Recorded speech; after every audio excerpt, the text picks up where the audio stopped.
마태복음 9장 27절에서 38절 말씀 함께 읽겠습니다.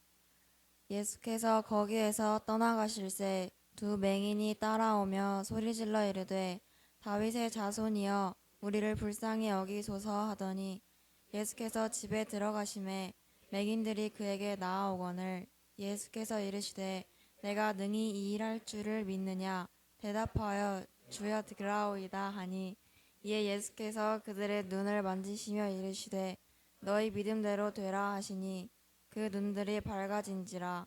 예수께서 엄히 경고하시되 삼가 아무에게도 알리지 말라 하셨으나 그들이 나가서 예수의 소문을 그 온 땅에 퍼뜨리니라. 그들이 나갈 때에 귀신 들려 말 못하는 사람을 예수께 데려오니 귀신이 쫓겨나고 말 못하는 사람이 말하거늘 우리가 놀랍게 여겨 이르되 이스라엘 가운데서 이런 일을 본 적이 없다 하되 바리새인들은 이르되 그가 귀신의 왕을 의지하여 귀신을 쫓아낸다 하더라. 예수께서 모든 도시와 마을에 두루 다니사 그들의 회당에서 가르치시며 천국 복음을 전파하시며 모든 병과 모든 약한 것을 고치시니라. 우리를 보시고 불쌍히 여기시니 이는 그들이 목자 없는 양과 같이 고생하며 기진함이라. 이에 제자들에게 이르시되 추수할 것은 많되 일꾼이 적으니 그러므로 추수하는 주인에게 청하여 추수할 일꾼들을 보내주소서 하라 하시니라. 아멘. 이 시간 영의 눈을 열고 이 자리에 선 추악한 죄인이 아니라 우리의 구원자 되신 예수님을 바라보시기를 바랍니다. 예수님의 음성으로 들려지게 되기를 축복합니다. 우리 옆에 분과 우리 이렇게 축복하며 인사하겠습니다. 예수님이 불러주셨습니다. 알람 소리로, 엄마의 목소리로, 친구의 음성으로 누가 역사해 주셨어요? 예수님이 불러주셨습니다. 아멘. 제가 대학교 1학년 때 물리학 수업에 갔더니 혹시 그 자유낙하 운동이라고 아세요? 자유낙하 운동에 대해서 배우는 거예요. 뭐냐면은 자 여기에 구슬이 무게가 서로 다른 구슬이 있어요. 자 하나는 1g, 하나는 100kg. 자 같은 높이에서 똑같이 하나 둘 셋 하면 떨어뜨리는 거예요. 자 준비 다 손에 올리고 내 손에 공이 있다 생각하고 하나 둘 셋. 자 누가 먼저 떨어졌을까? 자 1g이 먼저 떨어졌다. 아니면 100kg이 먼저 떨어졌다. 정답은요. 둘이 같이 떨어져요. 왜 그러냐면은 그 자유낙하 운동의 공식에는 무게가 들어있지가 않아요. 공식이 이렇거든요. V는 속도는 G 곱하기 T다. G는 중력, T는 시간. 그래서 똑같은 속도로 떨어지면은 같은 시간에 도착하는 거예요. 신기하죠? 이게 바로 중력이라는 상수가 우리의 시간을 결정짓는 것 때문이에요. 우리의 생각에는 무게가 속도를 결정하는 것처럼 보이지만 실제는 뭐가 결정해요? 중력이. 자, 그래서 이 중학교 1학년 때 배우는 개념이거든요. 변수와 상수. 자, 변수는 변하는 숫자. 상수는 일정한 숫자. 그래서 자, 위에 자유낙하 운동 공식에서 변수는 뭐고 상수는 뭘까요? 자 여기서 V가 있고 G가 있고 T가 있잖아요. 자 상수는 딱 하나밖에 없어요. 뭐가 상수겠어요? G가 상수예요. 그리고 시간은 계속 변하죠. 시간이 변함에 따라서 속도도 변합니다. 그렇기 때문에 변하는 숫자는 변수, 고정된 값은 상수. 한번 예를 들어서 100kg짜리에는 중력이 세게 임하고 1g짜리는 중력이 약하게 임하고 그럴까요? 안 그럴까요? 안 그래. 중력은 상수니까 누구인지와 상관없이 동일한 힘이 정해지는 거예요. 자 여기까지 이해되셨나요? 자 다 이제 중학교 1학년 수준은 넘어선 뿐만 아니라 대학교 1학년 레벨까지 이제 통과를 하신 거예요. 와 참 3분 만에 대학교 1학년까지 수업료를 받아야 될 것 같은데 참 대단하십니다. 그래서 자 우리가 오늘 이런 변수와 상수라는 이 개념을 가지고 오늘 말씀을 한번 살펴보려고 그래요. 자, 그래서 한번 제가 잘 이해하셨는지 한번 물어볼게요. 자, 내 기분은 변수일까요? 상수일까요? 그러면 통장의 잔고 항상 변해요. 주식 변수. 하나님의 계획 상수. 명절 때 이제 만나면 친척들의 잔소리 변수. 예수님의 사랑 상수. 이처럼 변하는 숫자가 있고 변하지 않는 숫자가 우리 삶과 굉장히 밀접하게 이렇게 연관이 돼 있어요. 그래서 이 중력이라는 것은요, 우리의 기분에 따라서 오늘은 가벼워지고 우리가 기분이 나쁘면 더 무겁게 작용하고, 그런다야 안 그런다? 안 그런다. 그래서 우리의 구원은 변수에 달려 있을까요? 상수에 달려 있을까요? 우리는요, 자꾸만 내 믿음의 크기, 내가 흘리는 눈물의 양, 나의 간절한 뜨거운 마음이 우리의 구원을 보장한다고 여겨요. 이거는 변수인데 자꾸만 기준을 변수에만 두려고 하는 거예요. 우리의 구원은 나의 반응에 달려 있습니까? 아니면 목자이신 예수님께 달려 있습니까? 맞습니다. 우리의 구원은 변하지 않는 예수님께 달려 있습니다. 그래서 오늘 말씀을 통해서 이러한 동일한 역사 앞에서 다양한 서로 다른 반응들이 왜 일어나는가? 이러한 반응이 마치 변수, 상수, 우리의 구원의 끝까지 책임지시는 이 상수이신 예수님을 만나게 되기를 주님의 이름으로 축복합니다. 우리 옆에 분과 이렇게 인사하겠습니다. 예수님이 구원의 상수입니다. 예수님이 변수예요, 상수예요? 자, 이제 90%는 이해하셨어요. 이제 가셔도 돼요. 이제 편한 마음으로 들으세요. 다 했어, 이제 다 했어. 나머지는 이제 그냥 10% 상위권을 위한 강의. 원래 이 10%를 완성시키는데 더 많은 에너지를 쏟거든요. 오늘날 사람들의 가장 큰 문제가 뭘까? 많은 지식, 쉽게 접할 수 있는 정보, 그것이 아니에요. 많은 사람들이 내가 기준이 되어 살고 있어요. 내가 경험한 것들, 내가 배운 지식, 그것을 가지고 삶을 이해하려고 합니다. 그래서 내가 보고 이해한 만큼만 인정하기가 쉬워져요.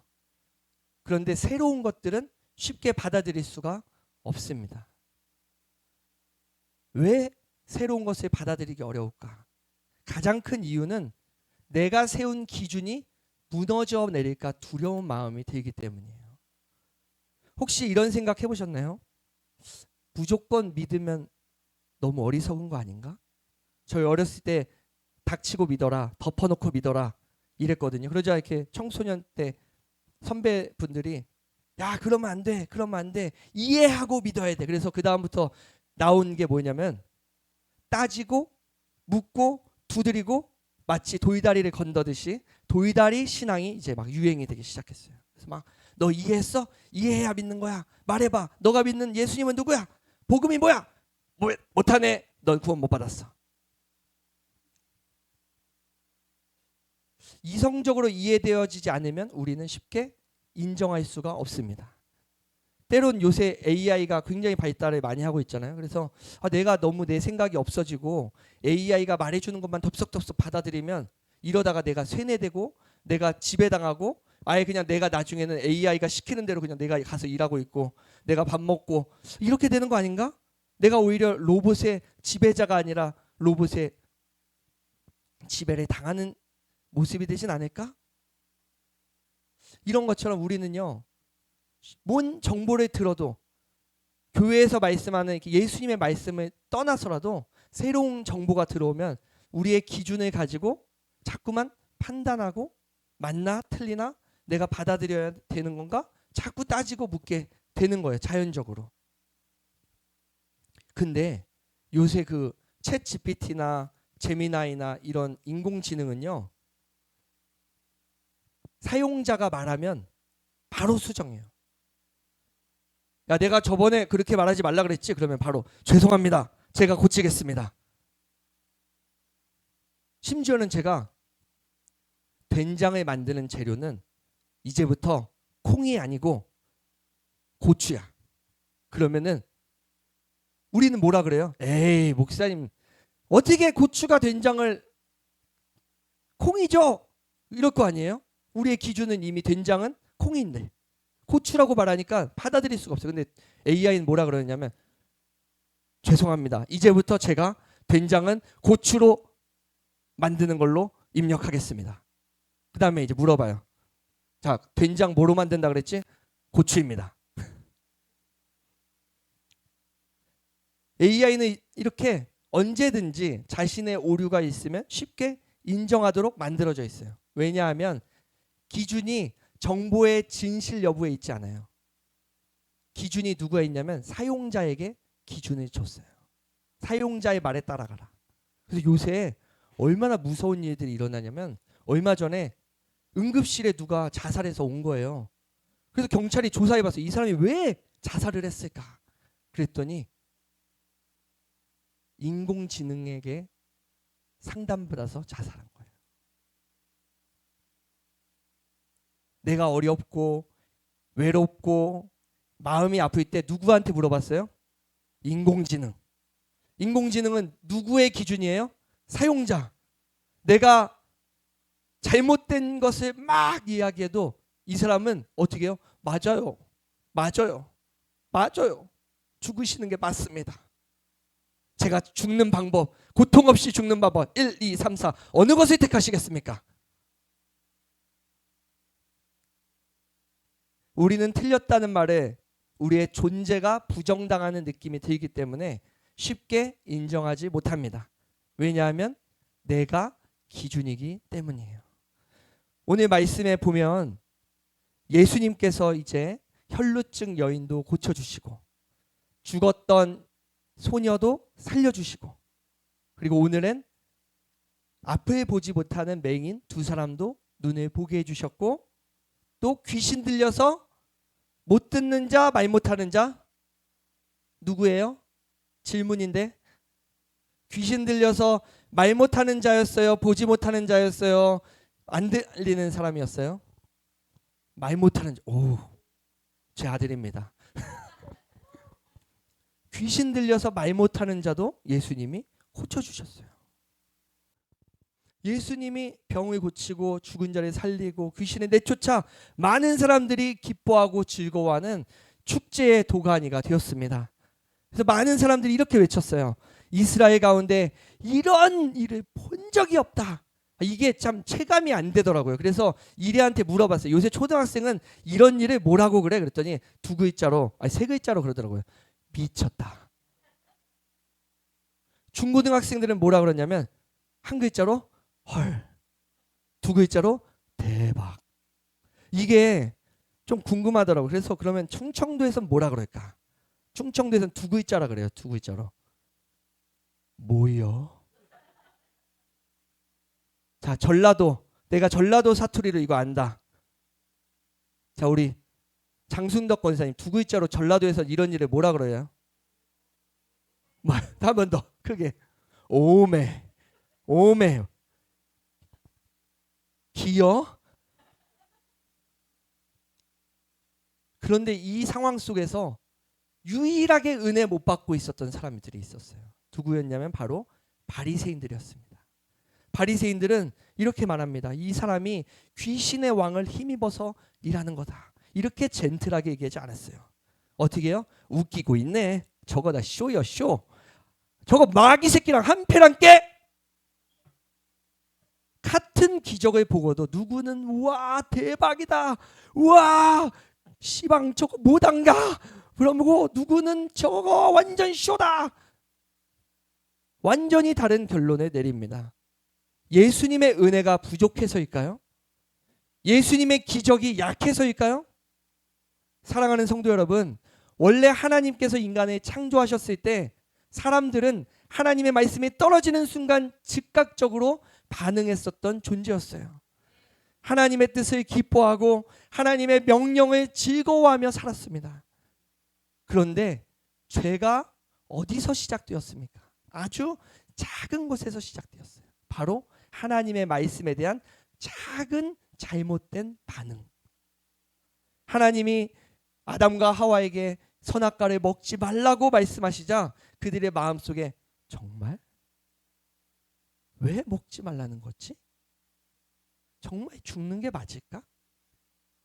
혹시 이거 먹으면 우리도 뭔가 특별한 능력이 생기니까 봐 하나님이 두려워하시고 하나님만 몰래 혼자만 먹고 우리를 종처럼 부려먹으려고 그런 거 아니야? 그런 마음이 점점 커져 나가서 그들의 작은 의심이 그들의 심령을 완전히 사로잡고 하나님의 말씀을 어기게 되었어요. 요새 그 인공위성을 많이 쏘아 올리잖아요. 이 인공위성 쏘아 올리는데 오차가 0.0001%만 어긋나도 로켓이 올라가다가 폭파되고 궤도에 진입을 못해서 우주 쓰레기로 사라져버리고 돌아오지 못하고 다시 그냥 망가져버린 아주 큰 문제 아니에요. 작은 문제, 아주 미세한 작은 문제가 엄청난 결과를 바꾸는 거예요. 우리 안에 작은 죄, 하나님의 말씀에 대한 잘못된 작은 반응들이 우리의 인생의 끝을 천국이 아니라 지옥으로 바꾸는 거예요. 아담의 그 작은 오류 때문에요. 아담의 후손인 우리 모두는 같은 오류값을 가지고 태어나요. 그 오류값이 뭐냐면 하나님의 말씀에 대해서 반응을 하지 않는다. 하나님의 말씀이 들어오면 의심해봐라. 하나님의 말씀에 먼저 계산해라. 하나님의 말씀을 판단하고 믿어라. 우리 안에 이러한 쓴뿌리가 있습니다. 그래서 우리는 동일한 예수님의 역사, 2000년 전이나 지금이나 예수님이 동일하게 역사함에도 불구하고 우리는 날마다 다르게 반응하며 살아가는 거예요. 그래서 우리에게는요, 변하는 내가 아니라 변하지 않는 예수님이 필요합니다. 우리의 목자가 되기에 예수님이 이 땅에 오셨습니다. 오늘 말씀에 동일한 역사 앞에서 사람들은 다르게 반응했습니다. 왜 이 바리새인들은 예수님에게 이렇게 반응할까? 물론 그들이 뭐 악하고 못되고 성격이 나쁠 수도 있겠지만 예수님께서 예수님의 그 놀라운 기적 앞에 이 바리새인들의 말을 들어보면 단지 개인의 문제가 아니었어요. 자, 시작. 바리새인들은 이르되 그가 귀신의 왕을 의지하여 귀신을 쫓아낸다 하더라. 결국 그들은요, 예수님을 자기의 기준 아래에서 판단한 거예요. 아, 이거는 하나님의 역사가 아니라 귀신의 역사다. 자기의 신학의 기준에 맞으면 보고니까 귀신을 쫓아내는 거는 예수님이 하는 게 아니었던 거예요. 내 신학에 맞으면 예수님도 나에게 인정받아야 돼. 내 신학에 안 맞으면 예수님도 가서 다시 고쳐와야 돼. 우리가 기준을 평가하는 사람인가요? 우리가 중력이 마음에 안 든다고 야 오늘부터는 중력 9.8 미터 퍼 세컨드 제곱 이거 아니 마음에 안 들어. 왜 9.8이야? 10으로 하자. 10.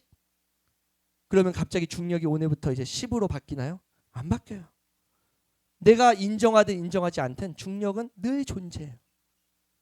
중력이라는 것은 평가의 대상이 아니라 우리의 삶을 지배하는 법칙이기 때문입니다. 예수님도 그래요. 예수님은 우리의 판단을 받아야 될 대상이 아닙니다. 예수님은 우리 인생의 기준이 되십니다. 바리새인들의 문제는요, 성경을 몰라서도 아니고 정보에 대해서 부족한 부분도 아니었어요. 자기 자신이 기준의 자리에 앉아 있어서 예수님을 밀어냈기 때문이에요.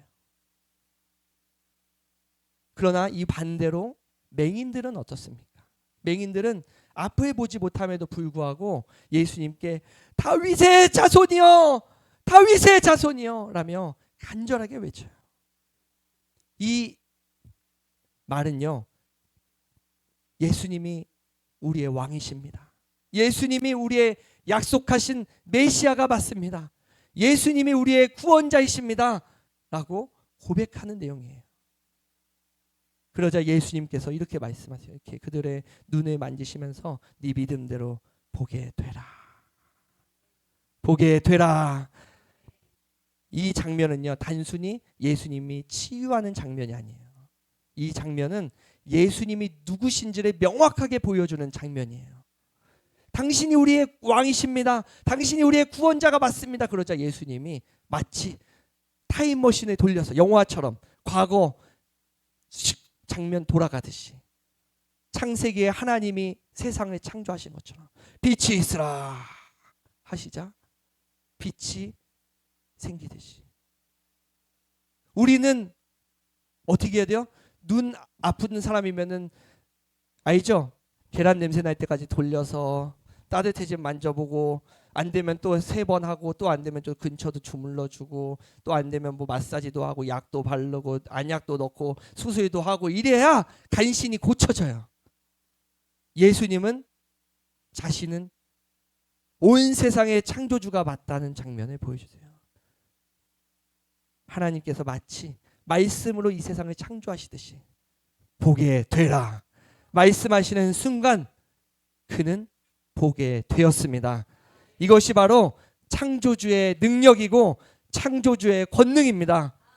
예수님은 우리처럼 환경에 따라 반응하는 존재가 아니라 상황에 따라 흔들리는 분이 아니라 말씀으로 이 세상을 창조하신 전능하신 분이십니다. 그래서 예수님이 기준입니다. 예수님만이 우리의 인생을 결정하는 변하지 않는 상수. 아멘. 이러한 법칙 대신 예수님이 우리를 안아준다면 어떨까? 36절 말씀에 보면 무리를 보시고 불쌍히 여기시되 이는 그들이 목자 없는 양과 같이 고생하며 기진함이라. 예수님은 이 무리를 보시고 불쌍히 여기셨어요. 불쌍히. 이 불쌍이라는 뜻은요, 창자가 끊어질 듯이 아프다는 뜻이에요.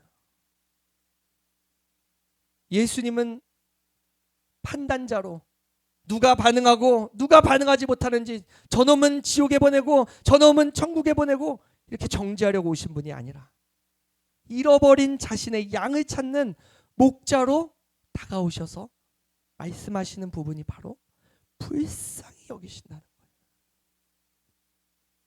만약 예수님이 정죄하는 자로 오시면 이 말이 바뀌어야 돼요. 무리를 보시고 통쾌히 여기신다. 모기를 보시고 괘씸하게 여기신다. 그런데 우리 주님은요, 어떻게 보세요? 우리를 보시고 불쌍히 여기셔요. 근데 이 불쌍히 여김을 받는 그 무리가 누구냐 이거예요. 무리가 정말 불쌍히 여김을 받아 마땅한 자들인가? 우리는 좋은 목자를 두고도 다른 목자를 따라간 양이었어요. 돈을 목자로 삼고 성공을 목자로 삼으며 예수님을 버렸어요. 우리의 눈은 떠 있었지만 진짜를 보지 못한 눈먼 자가 바로 우리였어요. 세상의 방법은 열심히 말하지만 예수님에 대해서는 침묵하는 영적 벙어리가 바로 우리였어요. 목자 없이 내 마음대로 살고 싶고 내 계산대로 살고 싶고 내 고집대로 인생을 몰아붙이던 길 잃은 양이 바로 우리였어요.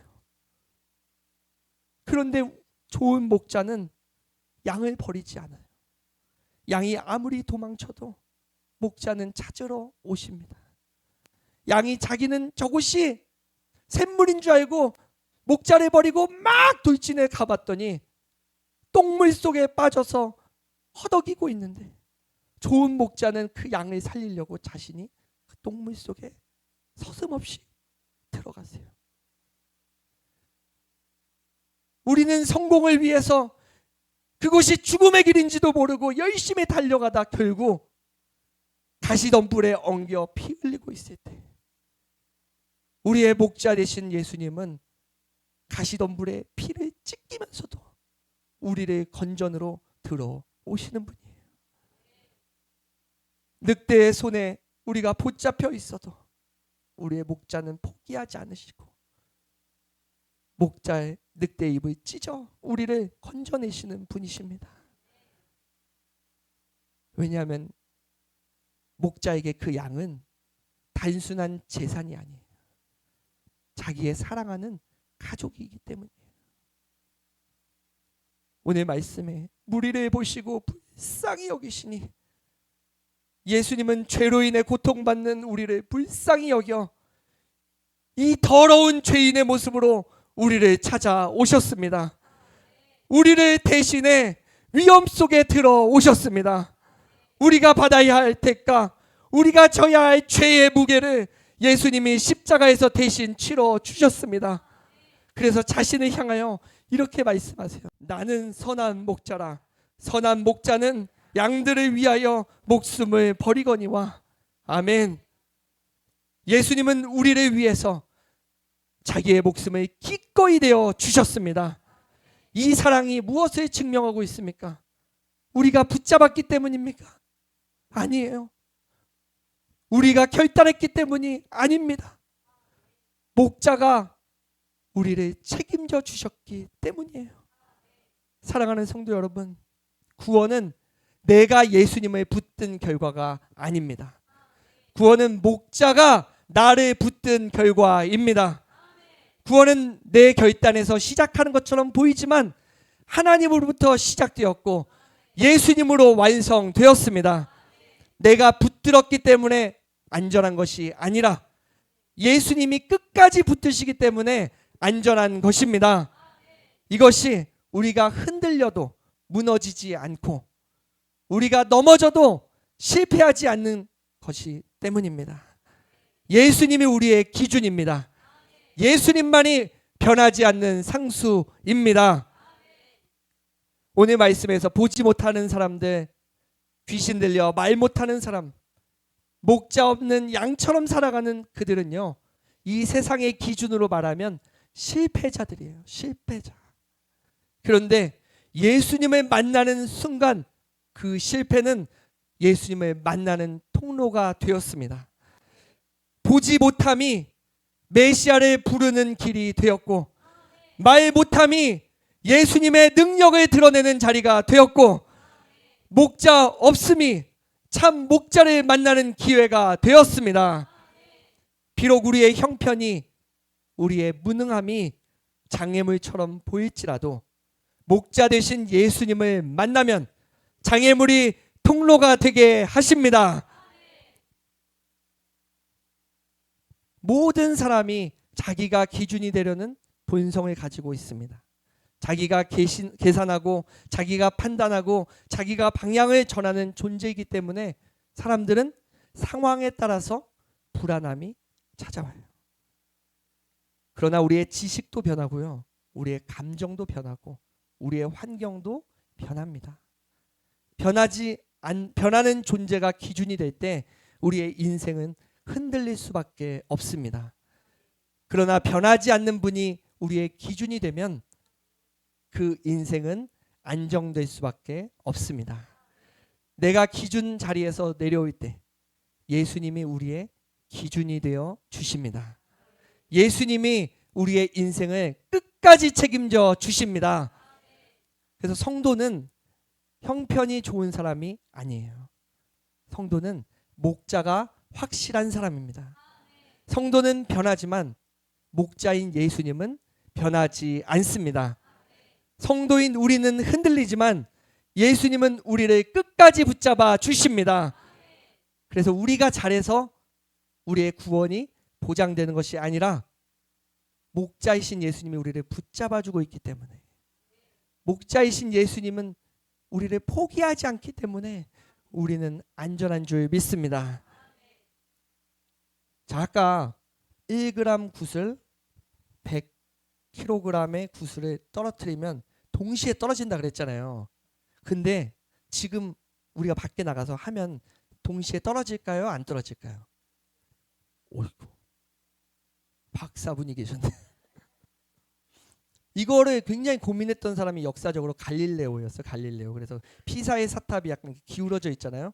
거기서 이제 실험을 해본 거예요. 사과랑 같이 떨어지면은 왜 같이 안 떨어지지? 분명히 같이 떨어져야 되는데 안 떨어지는 거예요. 자, 그러면 여러분에게 한번 이 동영상을 보여드릴게요.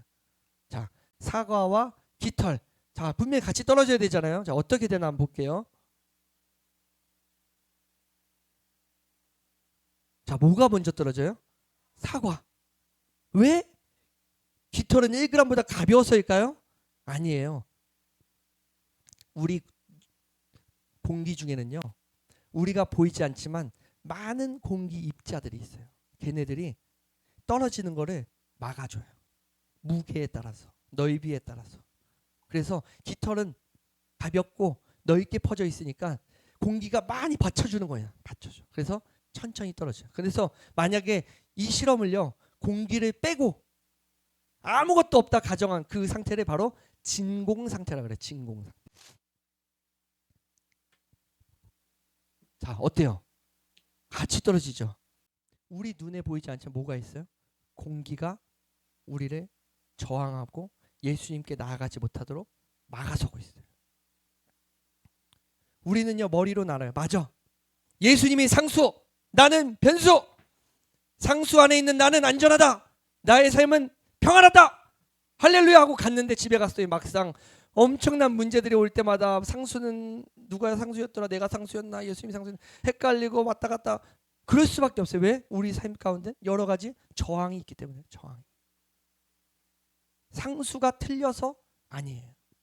이 실험할 때 갑자기 중력의 양이 줄어들었냐? 그렇지 않습니다. 딱 변수는 공기의 저항이 있냐 없냐. 우리의 현실에는 보이지 않는 저항이 있어요. 예수님은 우리의 완전한 목자가 되시고, 예수님은 우리의 좋으신 목자이시고, 예수님은 우리의 절대 상수라고 알지만 현실에서 우리의 삶이 흔들리는 이유는 우리 안에 예수님을 향하여 저항하고 있는 죄의 쓴뿌리가 있기 때문에 그래요. 왜 동일한 역사 앞에서, 왜 예수님의 말씀 앞에서 어떤 사람은 자고, 어떤 사람은 은혜 받고, 어떤 사람은 교회를 떠나고, 어떤 사람은 더 예수님 앞에 무릎을 꿇고, 각자 예수님을 향한 저항이 있기 때문입니다. 저도 40살까지 얼마나 저항했는지 몰라요. 40살까지. 이 성경의 40은 굉장히 중요한 숫자거든요. 아직 40이 안 된 사람은 희망을 가지시고, 40이 넘은 사람은 괜찮아요. 80도 있어. 희망을 가지시기 바랍니다. 저도요, 아직 목사지만 저도 머리로는 주님이 전능하시다는 걸 알아요. 삶에서 주님의 전능하심을 알지만 여전히 문제 앞에 놓이면 이성이라는 저항, 과학이라는 저항, 내 안에 경험과 지식으로 쌓여있던 기준들이 예수님의 말씀을 막 밀어내고 있어요. 제가 감당할 수 없는 경제적인 문제가 오면요, 막 밀어내요. 이건 예수님도 못해. 취업을 앞두면 갑자기 그때서야 성적이 보이는 거예요. 그때 공부 좀 할 거. 이미 졸업했는데. 그러니까 막 점점 이제 막 저항 때문에 막 일어나서 목표가 막 낮아지고, 질병의 크기에 따라서 막 예수님께 매달리다가 점점 의사 손만 붙잡고 있고, 속으로 얼마나 계산하면 밀어내는지 몰라요. 이건 주님도 어려울 것 같아. 그러면서 기도도 포기하고 예수님께 나아가는 것도 포기하고, 이미 그 문제는 제껴놨어. 나의 기도 제목의 리스트에 있지도 않아. 예수님을 믿는다고 하지만 실제적으로 내 삶에서는 예수님을 안 믿는 자와 똑같아요. 기적의 주님이라고 말하지만 막상 우리의 삶에 기적이 일어나면 그것은 신비주의라고 폄하했어요. 이것이 뭐예요? 목자를 인정한다고 말하지만 실제로는 누가 상수였던 거예요? 내가 상수였던 거예요. 내가. 이 문제의 답은 내가 지고 있어요. 내가 1g과 100kg에 떨어지는 힘은 무게에 달려 있어요? 중력에 달려 있어요? 중력에. 근데 자꾸만 저항이 보이면 무게인 것처럼 보여. 사과가 먼저 떨어지잖아. 가벼운 깃털은 늦게 떨어지잖아. 오늘 말씀의 이 바리새인들은요, 예수님의 그 놀라운 기적을 직접 보고도 귀신의 왕을 힘입었다고 말했습니다. 여전히 그들은 자신이 기준으로 예수님을 판단했어요. 예수님이 틀려서가 아니었어요. 자기의 공식이 깨지는 것이 싫었기 때문입니다. 사랑하는 성도 여러분, 우리는요, 예수님을 못 알아본 맹인뿐만이 아니라, 말 못하는 벙어리일 뿐만 아니라 우리가요, 바로 그 바리새인이었어요. 예수님을 분석하고, 예수님을 계산하고, 예수님을 내 이성에 가두고, 예수님을 내 경험 안에 제한시키는 자, 그 저항 때문에 예수님께 우리의 인생을 드리기를 거부하고 문제 앞에서 깃털처럼 흔들리고 있습니다. 우리는 목자를 외면한 죄인입니다. 그럼에도 예수님은 우리를 위해 길을 열어주셨어요. 좋은 목자가 되어 포기해야 마땅한 그 몹쓸 놈의 양을 예수님은 포기하지 않으셨어요. 우리는 문제 때문에 예수님을 거부하고 포기할 때 예수님은 오히려 우리를 찾아오셨습니다. 순종은 더 무거워지는 게 아니에요. 우리가 가지고 있는 저항하는 것들을 주님께 내려놓는 거예요. 주님, 저는 이해되어지지 않지만 이제는 믿겠습니다. 주님, 계산되지 않아도 주님께 맡기겠습니다. 주님, 제가 상수가 되려 했던 교만을 회개합니다. 우리의 저항을 비워낼 때 은혜의 중력은 우리를 더 곧게 끌어당기는 줄 믿습니다. 이제 내일부터 우리가 설 명절을 맞아서 오랜만에 이제 가족들을 만나게 될 텐데, 아직도 많은 사람들이 예수님을 거부하고 저항하고 있어요. 그들을 향해서 나도 그랬다. 나도 예수님을 밀어냈었다. 나도 계산하며 살았다. 그런 나에게 예수님이 포기하지 않고 나에게 목자의 사랑과 은혜를 들려주셨다. 그 예수님이 나를 찾아와 주셨고 나를 만나 주셨고 나를 붙잡아 주셔서 내가 구원받는 자가 되었다. 내가 믿음이 좋아서 예수 믿게 된 것이 아니라 예수님이 나를 사랑하는 게 너무 커서, 예수님이 나를 인도하시는 게 너무 강력해서 그 목자 되신 예수님을 만나야 된다. 사랑하는 성도 여러분, 목자는 우리의 상수입니다. 목자는 변하지 않습니다. 목자는 포기하지 않습니다. 목자는 우리의 모든 것을 책임져 주십니다. 우리가 바리새인 같을 때에도 예수님은 우리를 떠나지 않으셨어요. 이번 한 주간 우리의 모든 저항을 내려놓고 예수님께 우리의 온 몸을, 온 마음을 맡기는 우리 모두가 되기를 예수님의 이름으로 축복합니다. 바리새인이었던 나를 끝까지 찾아오신 그 예수님의 은혜, 그 목자 되신 예수님을 가족 모두에게 전하는 우리 모두가 되기를 예수님의 이름으로 축복합니다. 자, 우리 이 시간 마지막으로 우리 찬양하실 때 우리는요, 정말 좋은 목자를 두고도 다른 목자를 찾아다녔어요. 돈이라는 목자, 성공이라는 목자, 계산이라는 목자를 신뢰하며 정말 좋으신 목자를 버렸어요. 이 시간 주님, 내가 주인 삼은 모든 것을 내려놓습니다. 내가 가지고 있었던